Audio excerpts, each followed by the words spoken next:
Hey everybody, just want to share a quick insight from my City Journal Conference today.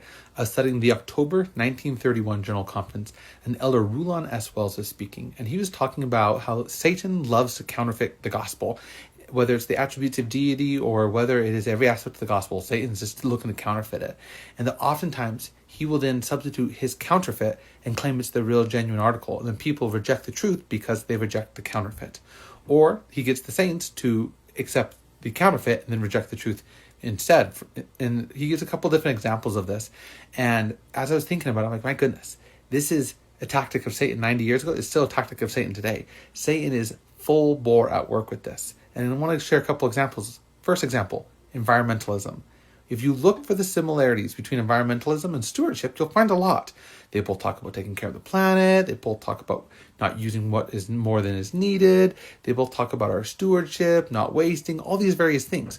But you don't find Satan's counterfeits by saying, hey, is it mingled with scripture? You say, is it have the philosophies of men? Does it have something wrong in it?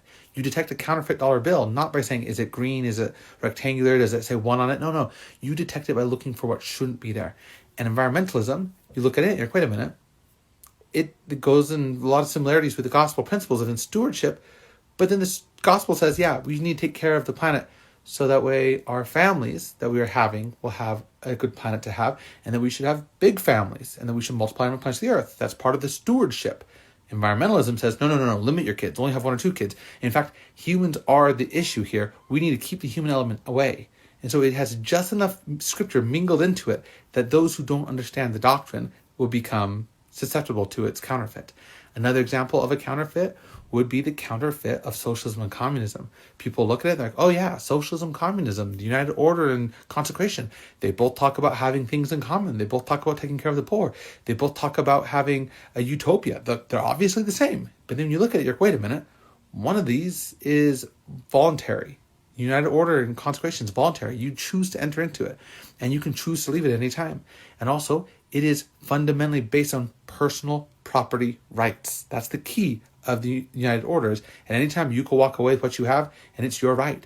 Communism, on the other hand, is forced. Government is going to force it upon you. They're going to force you. They're going to redistribute the wealth at the point of a gun, at the point of the police, at the point of threat of prison. They're going to force you to do what they think is right. And you're like, oh, wait a minute. Forcing people to do what's right. I think I've heard that one before. And this is just the principle to look for, is whether or not it is mingled with scripture is not a good way to tell falsehood. It is to look for whether or not it is leading you to live the full gospel or leading you not to live the gospel. And if it's not to live the gospel, it's a counterfeit.